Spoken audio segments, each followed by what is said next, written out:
DCC bank ही कोणाच्या बापाची मालमत्ता नाही. ही शेतकऱ्यांच्या उन्नतीसाठी असलेली बँक आहे.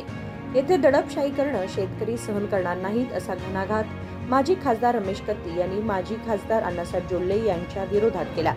शुक्रवारी रात्री यमकनमंडी येथे पत्रकारांशी बोलताना त्यांनी सांगितले की शेतकऱ्यांवर अन्याय झाला तर छाती ठोकपणे हक्क मागतील. DCC बँकेच्या नावाखाली राजकारण करणं योग्य नाही असा इशाराही त्यांनी दिला. उत्साह ಹೇಗಿದೆ ಸ್ವಾಭಾವಿಕವಾಗಿ ಸಹಕಾರಿ ಕ್ಷೇತ್ರದಲ್ಲಿ ಮೊದಲಿಂದ ಉತ್ಸಾಹದಲ್ಲಿರ್ತಕ್ಕಂಥ ನಮ್ಮ ತಾಲೂಕಿನ ಜನ ಮತ್ತು ಕಾರ್ಯಕರ್ತರು ಮತ್ತು ಯುವಕರು ಅದರಲ್ಲಿ ಇವತ್ತಿನ ದಿವಸ ಮತ್ತೆ ಹೆಚ್ಚಿನ ಉತ್ಸಾಹ ಇವತ್ತು ಕಂಡು ಬಂದಿದೆ. ಒಂದು ಒಳ್ಳೆಯ ಉತ್ಸಾಹ, ಒಳ್ಳೆಯ ನಿಮ್ಮ ಕೈ ಬರೋದು ಜನ ಹಿಂದೆ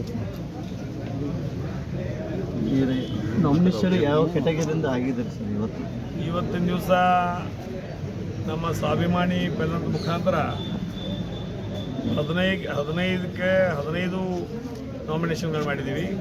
ಅದರಲ್ಲಿ ವಿಶೇಷವಾಗಿ 9 ಜನರಲ್ ಇರ್ಬೋದು, 2 ಮಹಿಳೆ ಇರ್ಬೋದು, ಒಂದು SC, ಒಂದು ST, ಒಂದು OBC ಬ ಮತ್ತು ಒಂದು OBC ಅ. ಈ 15 ಸ್ಥಾನಗಳಿಗಾಗಿ ನಮ್ಮ ಸ್ವಾಭಿಮಾನಿ ಬೆಲ್ಲದಿಂದ ನಾವು ಸ್ಪರ್ಧೆಯನ್ನು ಮಾಡಿದ್ದೀವಿ. ತಾಲೂಕಾದ್ಯಂತ ಇದೆ ಪರ್ಟಿಕ್ಯುಲರ್ ತಾಲೂಕಾದ್ಯಂತ ಎಲ್ಲ ಜಿಲ್ಲಾ ಪಂಚಾಯತಿಗೆ ಇಡೀ ತಾಲೂಕನ್ನು ಗಮನದಲ್ಲಿಟ್ಟುಕೊಂಡು 15 ಜನರನ್ನ ನಾಮಿನೇಷನ್ ಮಾಡಿಸಿ. ಕ್ಷೇತ್ರದ ಮತದಾರರಿಗೆ ಇಷ್ಟೇ ಹೇಳಲಿಕ್ಕೆ ಇಚ್ಛೆ ಪಡ್ತಾ ಇದ್ದೀನಿ. 40 ವರ್ಷಗಳಿಂದ ಈ ಸಂಸ್ಥೆ ಯಾವ ರೀತಿ ತಮ್ಮೆಲ್ಲರ ಸೇವೆ ಮಾಡ್ತಾ ಬಂದಿದ್ದೇನೋ ಅದೇ ರೀತಿ ಸೇವೆ ಮುಂದೂ ಸಹಿತ ತಮಗೆ ಬೇಕಾದರೆ ತಮಗೆ ಸ್ಪಂದನೆ ಆಗುವುದ್ರ ಮುಖಾಂತರ ಸ್ನೇಹವಾಗಿ ಆಗಿರ್ತಕ್ಕಂಥ ಸಂಸ್ಥೆ ಇದಾಗಿ ತಮ್ಮದಾಗಿ ಉಳಿಬೇಕಾದ್ರೆ ಇವತ್ತು ದಿವಸ AB ಪಾಟೀಲರ ನೇತೃತ್ವದಲ್ಲಿ, ತಾಲೂಕಿನ ಎಲ್ಲ ಹಿರಿಯರ ನೇತೃತ್ವದಲ್ಲಿ ಇವತ್ತು ಹುಕ್ಕೇರಿ ಸ್ವಾಭಿಮಾನಿ ಪೆನಲ್ ಅನ್ನೋದನ್ನು ಮಾಡೋದ್ರ ಮುಖಾಂತರ ಈಗ ನಾಮನಿರ್ದೇಶನ ಮಾಡಿದ್ದಾರೆ. ನಾವು ತಮ್ಮ ಹಳ್ಳಿಗಳಿಗೆ ಬಂದು ಹೋಗುವಂಥ ವ್ಯವಸ್ಥೆ ಮಾಡ್ತೀವಿ. ಒಟ್ಟಿನಲ್ಲಿ ಅವರಿವರೆನ್ನದೇ ಇವತ್ತು ದಿವಸ ತಾಲೂಕಿನ ದೃಷ್ಟಿಯನ್ನಿಟ್ಟುಕೊಂಡು, ಸಂಸ್ಥೆಯ ದೃಷ್ಟಿಯನ್ನು ಇಟ್ಕೊಂಡು, ಸಹಕಾರಿ ಕ್ಷೇತ್ರದ ದೃಷ್ಟಿಯನ್ನು ಇಟ್ಟುಕೊಂಡು ಸ್ವಾಭಿಮಾನಿ ಪೆಲ್ಲರಿಗೆ ತಾವೆಲ್ಲ ಆಶೀರ್ವಾದ ಮಾಡಬೇಕು. ದಯಮಾಡಿ ತಾವು ಆಶೀರ್ವಾದ ಮಾಡದೆ ಇನ್ನುಳಿದಂಥ ಎಲ್ಲರಿಗೂ ಆಶೀರ್ವಾದ ಮಾಡಲಿಕ್ಕೆ ತಾವು ಸಹಿತ ತಮ್ಮ ಸಂಬಂಧಿಕರು, ಗೆಳೆಯರು, ಸ್ನೇಹಿತರು, ಸಹಕಾರಿ ಕ್ಷೇತ್ರದಲ್ಲಿ ಇರ್ತಕ್ಕಂಥ ಬಂಧುಗಳಿಗೆ ತಾವು ಸಹಿತ ಹೇಳಬೇಕು ಅನ್ನೋಂಥ ವಿನಂತಿಯನ್ನು ಮಾಡ್ತಾರೆ. ಪ್ರತ್ಯಾರೋಪ ಮಾಡತ್ತಾರೆ. ನಿನ್ನೆ ಶುಗರ್ ಫ್ಯಾಕ್ಟ್ರಿ ಮಾಡಿದ್ರೆ, ಹಾಗಾದರೆ ನೀವು ಮತ್ತೆ ಎಲ್ಲಾದರೂ ಮಾಡೋದ್ರನ್ನ ಬಹಿರಂಗವಾಗಿ ಈಗ ಮದುವೆಯಲ್ಲಿ ಅಕ್ಕಿ ಕಾಳು ಹೋಗಿಲ್ದ ಮದುವೆ ಆಗಂಗಿಲ್ಲ. ಹಂಗೆ ರಾಜಕಾರಣದಾಗ ಇವತ್ತಿನ ದಿವಸ ಆರೋಪ ಪ್ರತ್ಯಾರೋಪ ಮಾಡಿದ್ದು ಸಹಜ. ಆದರೆ ನಿನ್ನೆ ಜನರ ಬಾಡಿ ಹಿರಣ್ಯಕೇಶಿ 69ನೇ ಜನರ ಬಾಡಿ ಇದ್ದು ನನಗೆ ಗೊತ್ತಿತ್ತು. ಬಟ್ ಅಲ್ಲಿ ಏನು ಮಾತುಕತೆ ಆಗಿದ್ದು ನನಗೆ ಗೊತ್ತಿಲ್ಲ. ಅದೇನು ಮಾತಾಡೋದು ತಿಳ್ಕೊಂಡ್ಬಿಟ್ಟು ಮುಂದಿನ ದಿನ ಮಾಡಿದ್ರೆ ಉತ್ತರ ಕೊಡ್ತೀನಿ ಸರ್. ಅವ್ರಿಗೆ ಏನು ಹೇಳಲಿಕ್ಕೆ ಬಯಸ್ತೀರಿ ಸರ್? ಬಹುಶಃ ಅದು ನಾನು ಹೇಳಕ್ಕೆ ಬಯಸೋದಿಲ್ಲ. ನಮ್ಮ ತಾಲೂಕಿನ ಜನ ಇವತ್ತಿನ ದಿವಸ ಅದು ಏನು ಹೇಳಬೇಕು ಅನ್ನೋದು ಈಗಾಗಲೇ ಅವರು ಡಿಸೈಡ್ ಮಾಡಿದ್ದಾರೆ. ಬರುವಂಥ 28ನೇ ತಾರೀಕು ಅದಕ್ಕೆ ಉತ್ತರ ಅವರು ಕೊಡ್ತಾರೆ. ಸರ್, ವಿಶೇಷ ಮಾಡಿ ಮತಕ್ಷೇತ್ರದಿಂದ ಏನು ರೆಸ್ಪಾನ್ಸ್ ಇದೆ? ಯಮಕನಮಂಡಿ ಮತಕ್ಷೇತ್ರದಲ್ಲಿ ಅತಿ ಅದ್ಭುತವಾಗಿರ್ತಕ್ಕಂಥ ರೆಸ್ಪಾನ್ಸ್ ಇವತ್ತು ದಿವಸ ಅಥವಾ ಸ್ವಾಗತ ಮಾಡೋದ್ರ ಮುಖಾಂತರ ಜನ ಬೆನ್ನತ್ತಿದ್ದಾರೆ. ಅವರ ಒಂದು ಆಡಳಿತಕ್ಕೆ ಬೇಸತ್ತಿದ್ದಾರೆ. ಬೇಸರದ ಮುಖಾಂತರ ಇಲ್ಲ ತಾವು ಬೇಕು, ತಾವು ಬಂದಿದ್ದೀರಿ, ನಾವು ಹೀಗೆ ಮುಂದುವರಿರಿ ಅನ್ನುವಂಥ ಮಾತನ್ನು ಅವರು ಸಹಿತ ಹೇಳ್ತಾರೆ. ಯಮಕನಮಂಡಿ ಮತಕ್ಷೇತ್ರದಲ್ಲಿ ಮತಗಳು ಎಷ್ಟಿದೆ? ಯಮಕನಮಂಡಿ ಮತಕ್ಷೇತ್ರದಲ್ಲಿ ಸರ್ವಸಾಧಾರಣ 22,000 ಮತಗಳಲ್ಲಿದ್ದಾವೆ. ಸರ್, ಇನ್ನೊಂದ್ರೆ ನಿನ್ನೆ ಜೊಲ್ಲೆ ಅವ್ರು ಭಾಷಣ ಮಾಡ್ಬೇಕಂದ್ರೆ AGM ಒಳಗೆ ನಮ್ಮ ಕಡೆ ಯಾರು ಬರಂಗಿಲ್ಲ, ಅವ್ರಿಗೆ ನಾವು ಪತ್ತು ಬರೆಯಂಗಿಲ್ಲ, ಅನುಕೂಲ ಮಾಡಿ ಕೊಡಂಗಿಲ್ಲ ಅನ್ನೋ ಮಾತು ಮಾತಾಡ್ತಾರೆ. ಇನ್ನೂ ಅದ್ರ ಬಿ ವಿಚಾರ ಮಾಡ್ರಿ ಅಂತಾರೆ ಸರ್ ಅವರು ಇನ್ನೂ ವಿಚಾರ ಮಾಡಿರಿ, ನಮ್ಮ ಕಡೆ ಬಂದರು ಈಗೂ ಬರ್ರಿ ಚಾನ್ಸ್ ಐತೆ ಮಾತಾಡ್ತಾರೆ ಸರ್. DCC ಬ್ಯಾಂಕ್ ಯಾರಪ್ಪನ ಆಸ್ತಿ ಅಲ್ಲ, ಜಿಲ್ಲೆಯ ಹಿರಿಯರು ಕೆಟ್ಟಿರ್ತಕ್ಕಂಥ ಆಸ್ತಿ ಮತ್ತು ಜಿಲ್ಲೆಯ ಸಾಮಾನ್ಯ ಮಧ್ಯಮ ವರ್ಗ, ಮೇಲ್ವರ್ಗ, ಕೆಳವರ್ಗ ಇಟ್ಟಿರ್ತಕ್ಕಂಥ ಠೇವು. ಅದರಿಂದ ಸಂಸ್ಥೆಯನ್ನು ಉಳಿಸಿ ಬೆಳೆಸಿ ರೈತರ ಸಂಕಷ್ಟಗಳಿಗೆ ಆರ್ಥಿಕವಾಗಿ ನೆರವು ಮಾಡುವಂಥದ್ದು ಕೆಲಸ. ಅವ್ನು ಕೊಡ್ತಾನೋ ಇವ್ನು ಕೊಡ್ತಾನೋ ಹೇಳಕ್ಕೆ ಯಾರಪ್ಪ ನಮ್ಮಪ್ಪನ ಮನೆ ಆಸ್ತಿನೂ ಅಲ್ಲ, ಬಟ್ ನಾವು ಯಾವ ಈಗ ಹೇಳಿದಾನೋ ಅವ್ರ ಅಪ್ಪನ ಮನೆಯೂ ಆಸ್ತಿನೂ ಅಲ್ಲ.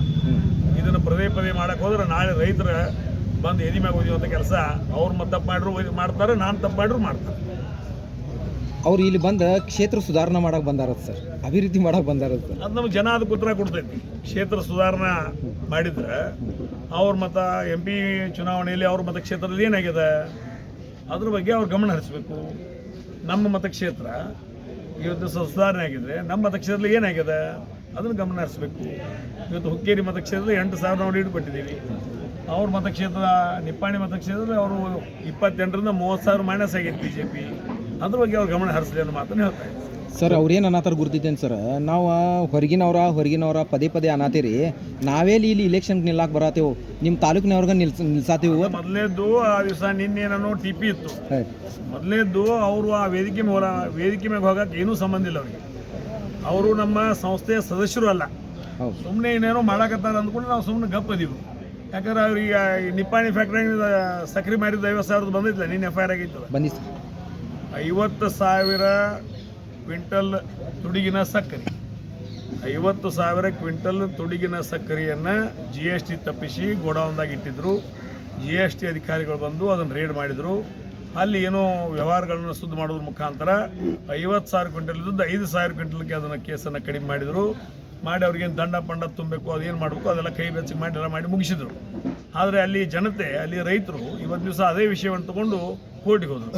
ಕೋರ್ಟ್ನಾಗ ಹೋದಾಗ ಇವತ್ತು ಕೋರ್ಟ್ ಅದನ್ನು ಭಾಳ ಕ್ರಿಮಿನಲ್ ಮೈಂಡೆಡ್ ಪರಿಗಣಿಸೋ ಮುಖಾಂತರ ಇದು ರೈತರಿಗೆ ದೊಡ್ಡ ಅನ್ಯಾಯ ಆಗಿದೆ.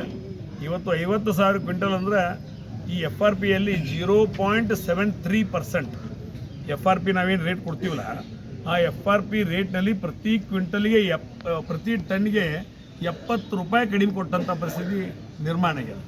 ಅದನ್ನು ಇವತ್ತು FRP ರೇಟ್ನಲ್ಲಿ 70 ರೂಪಾಯಿ ಇವತ್ತು ಮೋಸ ಮಾಡಿದ್ದಾರೆ ಅವರು. ಅದನ್ನು ಅವ್ರು ಕೊಡಬೇಕಾಗಿತ್ತು. ಅದನ್ನು ರಿಕವರಿಯಾಗ ತುಡುಗು ಮಾಡಿ ಸಕ್ರೆ ರಿಕವರಿಯಾಗಿ ಕಡಿಮೆ ತೋರಿಸೋದ್ರಿಂದ ರೈತರಿಗೆ ಪ್ರತಿ ಟನ್ನಿಗೆ 70 ರೂಪಾಯಿ ಇವತ್ತು ಲಾಸ್ ಆಗಿದೆ.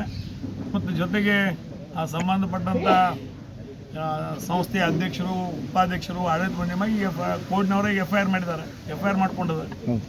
ಮತ್ತು ಅಂಥ ಜನರ ಜೊತೆ, ಅಂಥವ್ರು ಹೇಳೋರ ಜೊತೆ ನಾವು ಮಾತಾಡೋಕ್ಕಾಗೋದಿಲ್ಲ. ಈಗ ಇದಕ್ಕೇನವರು ಉತ್ತರ ಕೊಡ್ತಾರೆ. ಈಗ ಒಂದು ಸಂಸ್ಥೆ, ಸಹಕಾರಿ ಸಂಸ್ಥೆ, ಆ ಸಂಸ್ಥೆಯಲ್ಲಿದ್ದಂಥ 50,000 ಕ್ವಿಂಟಲ್ ಸಕ್ಕರೆ ತುಡುಗು ಮಾಡಿದ್ರು, ಬೇರೆ ಗೋಡೌನ್ದಾಗ ಇಟ್ಟರು. ಅಲ್ಲಿ GSTದವರು ವಿಸಿಟ್ ಮಾಡಿದ್ರು, ರೇಡ್ ಮಾಡಿದರು. ಅದನ್ನು ಹೊಂದಾಣಿಕೆ ಮಾಡ್ಕೊಂಡು 5,000 ಕ್ವಿಂಟಲ್ ಕೇಳಿಸಿ ಏನೋ ಮಾಡಿ ಸರಿ ಮಾಡ್ಕೊಂಡಿದ್ರು. ಮತ್ತು ಅಲ್ಲಿ ಜನ ರೈತರು ಕೂಡಿ ಇವತ್ತು ಕೋರ್ಟಿಗೆ ಹೋದರು. ಕೋರ್ಟ್ನಾಗ ಹೋದಾಗ ಕೋರ್ಟ್ನಾಗ ಪರಿಗಣಿಸಿದರು, ಎಲ್ಲ ವಿಷಯವನ್ನು ಗಮನಕ್ಕೆ ತಂದರು. ಪ್ರತಿ ಟನ್ನಿಗೆ ಇವತ್ತು ದಿವಸ 0.73% FRP ತಾವು ಕಡಿಮೆ ಕೊಟ್ಟಿದ್ದೀರಿ, ಅದಕ್ಕೆ ನೀವು ಕ್ರಿಮಿನಲ್ ಮೈಂಡೆಡ್ ಅನ್ನೋ ಮುಖಾಂತರ ಇವತ್ತು ದಿವಸ ಅವ್ರ ಮೇಲೆ FIR ಅನ್ನು ಅಧ್ಯಕ್ಷರ ಮೇಲೆ, ಚೇರ್ಮನ್ರ ಮೇಲೆ, ವೈಸ್ ಚೇರ್ಮನ್ ಆಡಳಿತ ಮಂಡಳಿ ಮೇಲೆ FIR ಅನ್ನು ದಾಖಲು ಮಾಡಿದ್ದು ಬಹುಶಃ ಅವ್ರ ಗಮನಕ್ಕೆ ಐತೋ ಇಲ್ಲಿ ಗೊತ್ತಿಲ್ಲ. ನನಗೂ ಗಮನಕ್ಕೆ ಬಂದಂಥ ಸಂದರ್ಭ ಇದು ಈ ವಿಷಯವನ್ನು ಮಾತಾಡ್ತಾರೆ. Yes sir. Sir, Belagavi district ಒಳಗಡೆ ಕತ್ತಿ ಮಣಿತನ ಮೇಲೆ ಆ ಕಡೆ ಈ ಕಡೆ ಕ್ಷೇತ್ರದ ಮುಗಿಬೀಳಕ್ಕೆ ಕಾರಣ ಏನು ಸರ್? ನಿಮ್ದು ಬೆಸ್ಟ್ ರೀಸನ್ ಅಥವಾ ಬೇರೆ ಏನು ಅಜೆಂಡಾ ಇದೆ ಸರ್? ದಿವಂಗತ ನಮ್ಮ ಅಣ್ಣ ಉಮೇಶನ ಕತ್ತಿ ಇಲ್ಲದೊಂದು ಕಾರಣ. Correct sir. ಆದರೆ ನಮ್ಮ ಅಣ್ಣ ಇಲ್ಲ ಅಂತ ತಿಳ್ಕೊಂಡು ಅವ್ರು ಮುಗಿಬಿದ್ದಿದ್ದಾರೆ. ಆ ಮುಗಿಬಿದ್ದಂಥ ಜನರಿಗೆ ನಮ್ಮ ತಾಲೂಕಿನ ಜನ ದೊಡ್ಡ ಸಾವುಕಾರ ಹೆಂಗಿದ್ದ, ಸಣ್ಣ ಸಾವುಕಾರ ಹೆಂಗದಾನು, ಅಥವಾ ಕುಮಾರಣ್ಣ ಪಾಟೀಲ್ ಹೆಂಗದಾರು, ಅಥವಾ AB ಪಾಟೀಲ್ ಹೆಂಗದಾರು ಅನ್ನೋದು ಬರುವಂಥ 28ನೇ ತಾರೀಕು ಉತ್ತರ ಕೊಡೋದ್ರ ಮುಖಾಂತರ ಇನ್ನೊಮ್ಮೆ ಹುಕ್ಕೇರಿ ತಾಲೂಕಿನ ಕಣ್ಣು ಎತ್ತಿ ನೋಡಬಾರ್ದು ಅಂತ ಒಂದು ಸ್ಥಿತಿಗೆ ಅವ್ರನ್ನ ತರ್ತಾರೆ. ಅಣ್ಣ, ನಿಮ್ಮ ಪೆನಲ್ದಿಂದ ಎಷ್ಟು ಜನ ಆಚೆ ಬರ್ತಾರೆ ಸರ್? ಎಲ್ಲರೂ ಆಚೆ ಬರ್ತಾರೆ? 15 ಜನ ನಮ್ಮ ಪಣದಿಂದ ಆಚೆ ಬರ್ತಾರೆ. थँक्यू. गेल्या 40 वर्षांपासून हुक्केरी सहकार क्षेत्रात उत्तम प्रशासन केलेले आमचे स्वाभिमानी पॅनल याही वेळी विजय मिळवणार असा विश्वासही त्यांनी व्यक्त केला. विनोद कोलकार, KMM मराठी, बेळगाव.